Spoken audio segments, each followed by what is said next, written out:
My neglectful dad and manipulative stepmom tried to take the house I bought just to hand it to my spoiled, pregnant stepsister. They thought I'd stay quiet, but when my lawyer walked in, karma hit them harder than they ever expected. When I pulled into my driveway at 3:47 p.m. on a Tuesday and saw my stepsister Alyssa directing a locksmith to drill out my front door, I didn't panic. I pulled out my phone and started recording. "What the hell are you doing?" I called out, still filming. Carla, my stepmother, turned around with this practiced look of surprise, like she'd rehearsed it. "Oh, Nathan, we thought you wouldn't mind. We just needed to get measurements for the nursery." The nursery. I walked closer, phone still up. "In my house. That I own." Alyssa rubbed her 7-month pregnant belly and smiled. Actually smiled. "The baby needs a room, Nathan, and you have 3 empty bedrooms doing nothing. It's selfish to keep all this space to yourself." The locksmith looked between us, drill still in hand. "Ma'am, this gentleman says he's the homeowner." "He is," Carla said quickly, "but he's family. We're just helping him make better use of the space." "By breaking in?" I said. My father stepped out from behind Carla's white Lexus. Of course he was here. Probably drove them. "Nathan, don't make this harder than it needs to be. Families share. You don't need 3 bedrooms. Alyssa does." I looked at the locksmith. "Sir, I'm the sole owner of this property. I have the deed. These people are attempting to gain illegal entry. If you drill that lock, you're participating in a crime." The locksmith packed up his tools in about 30 seconds. "We'll pay you double," Carla said, reaching for her purse. "Ma'am, I'm not going to jail for you." He walked to his van and drove away. Carla turned on me, her fake sweetness evaporating. "You're seriously going to deny your pregnant sister a safe place for her baby?" "My stepsister," I corrected, "and she has a safe place. Your house, the one Dad bought you." "That's too small," Alyssa whined. "The baby needs space, a yard, a proper nursery. Then ask Dad to buy you a house." Dad stepped forward, his face going red the way it always did before he exploded. "You ungrateful little— We're family. Family helps each other." "When did we become family?" I asked. "Was it before or after you forgot my birthday for the 6th year in a row?" "Here we go again," Carla muttered, always playing the victim. I looked at my father, the man who'd remarried 8 months after my mother died, the man who'd moved Carla and her daughter into our house and shipped me off to boarding school at 13, the man who'd paid for Alyssa's college, her car, her wedding, her honeymoon, then told me there was no money left for my education. "Leave," I said. "All of you, now." Alyssa's eyes went wide with fake tears. "You're really going to do this? To a pregnant woman? I'm going to call the police if you're still here in 60 seconds. They left, but Carla whispered something to Dad that I caught on my recording. "Don't worry, we'll handle this legally. He can't stop us." Let me back up. I'd been living in this house for 18 months, bought it myself at 26, with money I'd saved, working 2 jobs through college, then 3 years as a data analyst at Fisher & Klein. Not a massive salary, but stable, enough to save $40,000 for a down payment. The house was a foreclosure in a decent neighborhood, 3 bedrooms, 2 baths, small backyard, nothing fancy, but it was mine, completely mine. Title, deed, mortgage, all in my name. My father didn't come to the closing, said he had a golf tournament. Carla sent a text. "Congrats on the house. Maybe you'll finally grow up and start a family." I'd invited them over exactly once for dinner. That was 4 months ago, right after I'd finished painting the living room. Alyssa spent the entire evening complaining that her apartment was cramped, that her husband Jordan's salary wasn't enough, that she deserved better. "Nathan, you don't even have a girlfriend," she'd said, looking around. "Why do you need 3 bedrooms?" "For myself. That's wasteful." She'd turned to Dad. "Don't you think it's wasteful?" Dad had shrugged, barely looking up from his phone. "Your brother's always been selfish." Carla had walked through every room like she was conducting an inspection. "You know, Alyssa could really use a space like this. She's pregnant now. She needs to nest." I'd ushered them out before dessert. That was the last time they'd been invited. 3 days after the locksmith incident, I found an envelope taped to my front door. Inside was a document titled Notice of Intent to Claim Transfer of Property Ownership. I read it twice. It was complete garbage. Fake legal language copied from the internet. Claims about family property rights and equitable redistribution and elder authority precedent. Carla had written this herself. I could tell by the formatting she'd used the same decorative font she used on her Facebook posts. But the intent was clear. They were trying to scare me into backing down, make me think they had legal standing, make me doubt myself. I took photos of the document, saved them in 3 separate cloud accounts. That same evening, Alyssa left me a voicemail. "Nathan, it's me. Look, I know you're upset about the other day, but you need to understand, I'm 7 months pregnant. 7 months. I need a real home, not some cramped apartment with paper-thin walls where I can hear my neighbors fighting at 2 a.m. You have 3 bedrooms, and you're just one person. One. It's not fair." Dad agrees. "We're moving in next month whether you cooperate or not, so you might as well make this easy on everyone. The baby comes first. Surely you can understand that." I saved the voicemail, backed it up. Carla texted me 30 minutes later. "Be reasonable, or we'll make your life hell. Alyssa is family. The baby is family. You need to step up and do the right thing." Screenshot. Saved. Backed up. My father called at 11:30 p.m. I let it go to voicemail. "Nathan, it's Dad. I'm disappointed in you. Your stepmother and I have discussed this, and we think it's best if Alyssa moves into your house. You don't need all that space. She does. We're not asking, we're telling you this is what's happening. We'll arrange movers for the 1st of next month. You can stay in one of the smaller bedrooms if you want, but the master bedroom becomes the nursery. This is family business. Don't make this ugly. I sat in my living room and played that message 3 times. They actually thought they could take my house. My house. The one I'd worked 7-day weeks to afford. The one I'd saved for through college while living in a basement apartment with 3 roommates. The one I'd furnished piece by piece from estate sales and Facebook Marketplace because I couldn't afford new furniture. They thought I'd just give it up because Alyssa was pregnant, because family. I texted my friend Rachel, who worked in real estate law. Need lawyer recommendations. Family trying to claim ownership of my house. She called me in 2 minutes. What the hell is happening? I explained everything. The locksmith, the fake legal document, the messages, the plan to move in. Nathan, you need a lawyer. Like, yesterday. I'm texting you someone right now. His name is David Reeves. He specializes in property disputes and restraining orders. He'll take this seriously. David Reeves called me at 8:15 a.m. the next morning. David Reeves had been practicing property law for 19 years. His office was downtown, 14th floor, wall full of framed cases he'd won. He looked like someone's tired uncle, gray hair, wrinkled suit, reading glasses on a chain, but the moment he started talking, I knew I'd made the right call. Walk me through everything, he said. Don't leave anything out. I showed him the video of them with the locksmith, the fake legal document, every text message, every voicemail, every threat. He watched the video twice, read the document 3 times, made notes in a legal pad with handwriting so small I couldn't read it. This is attempted property fraud, he said finally. Possibly criminal trespassing, definitely harassment. Your family is monumentally stupid. Can they actually take my house? No, you're the sole owner. Your name is on the deed. They have 0 legal standing, but they can make your life miserable, and if they keep escalating, they could do real damage breaking in, squatting, claiming adverse possession if they manage to establish residency. What do? We file for a restraining order. Today, we take all this evidence to a judge and we shut this down before they try something worse. Will it work? Nathan, you have video of them attempting to break into your house. You have messages threatening to move in without your permission. You have a fake legal document they use to intimidate you. Any judge with a pulse will grant this restraining order. We filed that afternoon. David drafted a petition for a temporary restraining order against my father, Carla, and Alyssa. The petition included the video footage with timestamp and audio, screenshots of all text messages with metadata, voicemail transcriptions with phone records, the fake legal document with forensic notes about the font and formatting, a statement from the locksmith, Marcus Webb, who'd filed his own report about being deceived. David submitted everything to Judge Patricia Martinez. 48 hours later, we had an order. Fastest approval I've seen in 6 years, David told me over the phone. Judge Martinez watched your video and apparently said, "Are these people serious?" She signed it immediately. The restraining order prohibited my father, Carla, and Alyssa from entering my property, contacting me in any form, coming within 100 feet of my residence, making any claims verbal or written to my property. Violation would result in immediate arrest and contempt charges. What now? I asked. Now we serve them, and then we watch them implode. I texted my father, "Dad, I need to talk to you. Can you come by the house tonight? It's important." He responded in 3 minutes. Finally, "Yes, we'll be there at 6.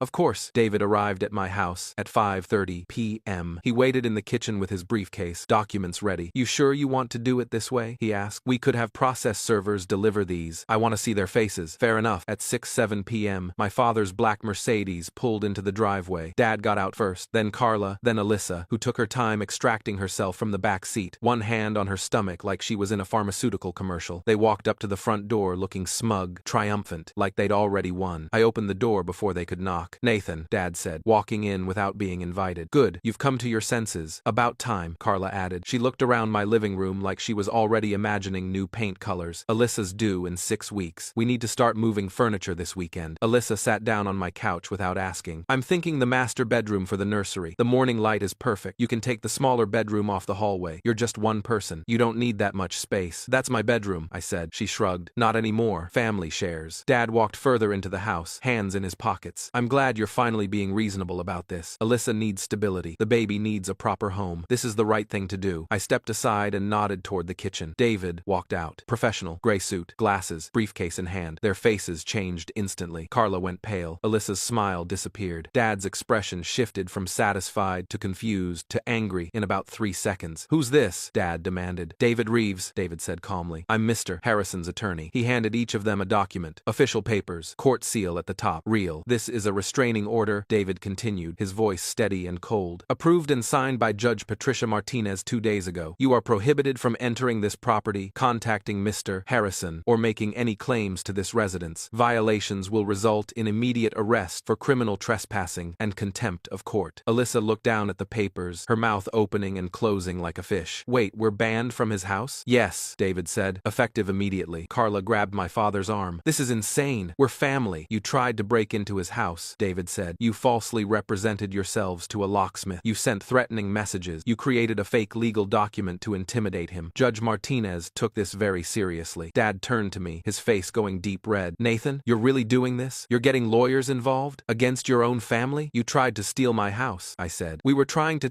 help times, Alyssa, by taking something that's mine, without asking, without my permission. David pulled another set of documents from his briefcase. Additionally, the locksmith you contacted, Marcus Webb, filed a police report. You falsely represented yourselves as property owners to gain illegal entry. The district attorney's office is reviewing possible charges for attempted fraud, criminal trespassing, and harassment. Carla's hand flew to her mouth. Criminal charges? Yes, David said. Multiple counts. Alyssa started crying. Loud, dramatic sobs, the kind designed to manipulate everyone in the room into feeling sorry for her. I'm pregnant, she wailed. You're doing this to a pregnant woman. What kind of person are you? The kind who protects what's his, I said. Dad pointed at me, his hand shaking with rage. You'll regret this. Family doesn't forget. You think you can just turn on us like this? After everything we've done for you? What have you done for me? I asked. Specifically, he opened his mouth. Nothing came out. You sent me to boarding school at 13, I continued. You forgot my birthday 6 years in a row. You paid for Alyssa's entire college education and told me there was no money for mine. You bought Carla a car for her 40th birthday. You gave me a $100 Amazon gift card for Christmas. You paid for Alyssa's wedding $37,000 and told me you couldn't help with my student loans. So I'm genuinely curious. What have you done for me? 2. Silence. Carla pulled at Dad's sleeve. We need to leave. Now. You're not going anywhere until you acknowledge this order, David said. He pulled out a clipboard. I need each of you to sign this receipt confirming you've been served and understand the terms. And if we don't, Carla snapped, then I call the police right now and you're arrested for trespassing because as of 4:36 p.m. on Thursday, October 12th, when Judge Martinez signed this order, you became legal strangers to this property. One by one, they signed. Dad's hand shook so badly his signature was barely legible. Alyssa was still crying, mascara running down her face in dark streaks. This isn't fair. I need this house. My baby needs this house. Then your parents should buy you one, I said. Not try to steal mine. Carla's face twisted with rage. You ungrateful, selfish little. Careful, David interrupted. That sounds like harassment, which would violate the order, which would get you arrested. She went quiet, but her eyes were pure hatred. Dad looked at me one last time. You're dead to me. Good, I replied. They walked out. Alyssa stumbled on the porch, steps dramatic, performative, hoping I'd rush to help her. I didn't move. Carla had to catch her. Dad turned back at his car. You'll regret this. Nathan, you'll regret this for the rest of your life. I shut the door in his face. David stayed for another hour. We went over everything. What to do if they violated the order, how to document any attempts at contact, what would happen with the DA's investigation. This isn't over, he warned. People like this don't just give up. They'll test the order. They'll try to find loopholes. Be ready. I'm ready. He smiled. I believe you. 3 days later, Carla texted me from a new number. You broke your father's heart. I hope you're happy. Screenshot. Forwarded to David. Violation number 1. We're filing a contempt motion, David said. This is exactly the kind of stupid I was expecting. Alyssa tried to add me on Facebook. Blocked. Reported. My father's brother, Uncle Greg, who I hadn't spoken to in 5 years, called and left a voicemail about family healing and forgiveness. I sent David the recording. They're using proxies, David said. That's still harassment. I'll send a cease and desist to anyone who contacts you on their behalf. Within a week, David had sent legal warnings to Uncle Greg, 2 of Alyssa's friends, and 1 of Carla's sisters. The calls stopped. 2 weeks later, I got an email from Elena Morrison, a reporter for the local news station. Mr. Harrison, I'm working on a story about property rights disputes within families. I came across your case through public court records and I'm interested in speaking with you about your experience. Would you be willing to discuss what happened? I forwarded it to David. Your call, he said, but this could put public pressure on them, make it harder for them to spin this as you being cruel. I called Elena that afternoon. She was professional, thorough, asked detailed questions about the timeline, the evidence, the court order. She confirmed everything through public records and Judge Martinez's office. This is a textbook case of familial property fraud, she said. It happens more than people realize. Adult children buy homes, family members try to claim ownership or move in without permission. Usually there's a vulnerable party they're claiming to protect, someone pregnant, someone disabled, someone elderly. It's manipulation. So, what happens now? I'm running the story tomorrow. I'll include your father's and stepmother's attempts to take your property, the fake legal document, the restraining order. I'll also reach out to them for comment. They'll say I'm heartless, probably, but the evidence speaks for itself. The story aired on Thursday evening. Local family feud over over property rights ends in restraining order. Elena showed the fake legal document on screen, played audio from my father's voicemail, interviewed David, who calmly explained property law and why my family had no legal standing. The reporter also played a clip from my father, who'd clearly agreed to an interview, thinking it would make him look good. My son has 3 bedrooms he doesn't use, Dad said on camera. His stepsister is pregnant and needs a safe place to raise her baby. We're just asking him to share, to be a family. And instead, he got lawyers involved and had us banned from his property. It's heartbreaking. Then Elena showed the locksmith video, the part where Alyssa said, "The baby needs a room, and you have 3 empty bedrooms doing nothing." The part where Carla said, "We thought you wouldn't mind." The part where my father said, "Families share. You don't need this whole place." The video made it clear they weren't asking, they were taking. The comment section on the news station's website exploded. This is theft, not family support. Why didn't the father buy his daughter a house instead of trying to steal his son's? I'd get a restraining order too if my family tried to break into my house. Good for him for standing up. The contempt hearing was 3 weeks later. Judge Martinez presided. Same judge who'd signed the original restraining order. She looked tired, irritated, like she'd seen this pattern too many times. "Miss Bennett," she said, addressing Carla, "you violated a court order by contacting Mr. Harrison via text message 3 days after being served. Is that correct?" Carla stood up, hands clasped, trying to look remorseful. "Your Honor, I was just trying to reach out, to explain, to make him understand how much pain he's caused his father." "That's harassment," Judge Martinez said flatly. "The order was clear. No contact. None. You understood the terms when you signed the acknowledgement." "But." "No buts, Miss Bennett. You violated a court order. That's contempt." Carla sat down, face red. The judge turned to my father. "Mr. Harrison, you had your brother contact your son on your behalf. Is that correct?" Dad stood. "Your Honor, I didn't know that wasn't allowed. It's in the order. Any contact, direct or indirect. That includes proxies. I just wanted to talk to my son. Your son obtained a restraining order because you attempted to unlawfully take his property. You don't get to decide when that order stops mattering because you want to talk." She sentenced Carla to 40 hours of community service and a $500 fine. My father got 30 hours and $300. Alyssa, because she'd only committed the Facebook violation, got a warning. "Any future violations," Judge Martinez said, looking at all 3 of them, "will result in jail time. Not fines, not warnings. Jail. Do you understand?" They nodded. As we left the courtroom, Dad grabbed my arm in the hallway. David stepped between us immediately. "Do not touch my client." Dad let go, but his face was pure rage. "You happy now? You got your mother arrested." "Stepmother," I corrected. "And she arrested herself when she violated a court order. You've destroyed this family. You tried to steal my house. We were trying to help Alyssa by taking what's mine." He had no answer for that, just stared at me with this expression I couldn't quite read. Hatred, disappointment, maybe regret. "I hope it was worth it," he finally said, and walked away. 4 months later, I got a letter. Not from my father. From a woman named Catherine Lawson, a name I didn't recognize. Asterisk, "Dear Nathan." Asterisk, asterisk. "My name is Catherine Lawson, and I'm your father's first wife. I know this must come as a shock. Your father told you I was dead. I'm not. Asterisk, asterisk. I left when you were 2 years old. Your father made it impossible for me to stay controlling, manipulative, financially abusive. I tried to get custody of you, but he had lawyers and money, and I didn't. I lost. The court gave him full custody, and I was given supervised visitation only. Asterisk, asterisk. Your father told everyone I abandoned you, that I was unstable, that I didn't want to be a mother. None of it was true. Asterisk, asterisk. I tried to contact you multiple times over the years. Letters, emails, phone calls. Your father intercepted everything. When you turned 18, I sent a letter to your college. Did you ever receive it? Asterisk, asterisk. I'm writing now because I saw the news story about your house. I want you to know you did the right thing. Your father tried the same thing with me. He tried to take my inheritance from my parents, claimed it was family money, said I owed it to you. I refused, and he made my life hell until I finally left. Asterisk, asterisk. He's not going to change. He believes he's entitled to control everything and everyone around him. Asterisk, asterisk. If you want to talk, my number is below. If you don't, I understand, but I wanted you to know the truth. Asterisk, asterisk. Catherine asterisk. I read the letter 4 times. My mother was alive. My mother, who I'd been told died when I was 3, who I'd mourned my entire childhood, who I'd built an entire identity around being the son of a dead woman. Alive. I called the number that night. A woman answered. Her voice was shaking. "Nathan? Yeah, it's me." She cried. I cried. We talked for 3 hours. She told me about the custody battle, about my father's lawyers painting her as an unfit mother, about supervised visits in sterile rooms where I'd been too young to remember her, about letters she'd sent every birthday that I'd never received. "He told me you died in a car accident," I said. "He told you I was dead?" When I was 7, I asked where my mom was, and he said she died when I was 3. I believed him for 19 years. Oh my God. He married Carla 8 months later, told me she was my new mother, that I needed to respect her. Catherine was quiet for a long time. I tried, Nathan. Nathan. I tried so hard to get you back, but he had money and power, and I was working 2 jobs just to afford rent. The court sided with him. I'm so sorry. It's not your fault. I should have tried harder. You tried, he lied. We talked every week after that, built a relationship from nothing. It was awkward at first. What do you say to a mother you don't remember? But slowly, it became something real. She came to visit 2 months later, drove 6 hours from Oregon. We met at a coffee shop downtown. I recognized her immediately. Something in the eyes, in the way she smiled. You look like me, she said, crying before we even hugged. I know. 6 months after the restraining order, my father filed a lawsuit, claimed emotional distress, claimed I'd damaged his reputation, claimed the news story had cost him business opportunities. David read the filing and laughed. This is nonsense. He's lashing out because he lost control. We filed a motion to dismiss, argued that his claims had no merit, that his reputation was damaged by his own actions, not mine. The judge agreed. Case dismissed. With prejudice, meaning he couldn't refile. David sent me a text. He's out of moves. It's over. 1 year after the locksmith incident, I got a call from Alyssa. Different number, not blocked. She was crying before I even said hello. Nathan, please, I need your help. Jordan left me. I'm living with mom and dad, and I can't do this anymore. The baby's 6 months old and I have no money and nowhere to go. And, why are you calling me? Because you're the only person I know who actually got away. I was silent. I know I was awful, she continued. I know I tried to take your house. I know I was selfish and entitled, and I believed everything they told me about you. But I see it now. How they control everything. How nothing's ever enough. How dad makes you feel like you owe him your entire life. What do you want, Alyssa? I don't want your house. I just want, I don't know, advice. How did you do it? How did you cut them off and not feel guilty? I protected what was mine, and I stopped believing I owed them anything just because they called themselves family. She was quiet. I could hear the baby crying in the background. Alyssa, if you want to leave them, leave. But don't call me asking for permission. You're an adult. Make your own choice. Will you help me? Help you how? I don't know. Maybe just talk to me sometimes. I don't have anyone else. I thought about it. About the locksmith. About her entitled smile when she'd sat on my couch and talked about taking my bedroom. About the voicemail where she'd said, "We're moving in, whether you like it or not." But I also thought about Catherine. About the phone call where she'd cried and said, "I should have tried harder." "I'll talk to you," I said, "but I'm not fixing your life. That's on you." "Okay." Her voice was small. "Thank you." We hung up. I don't know if Alyssa will actually leave them. Don't know if she has the strength to walk away from people who've controlled her for 28 years, but at least she called. At least she saw it.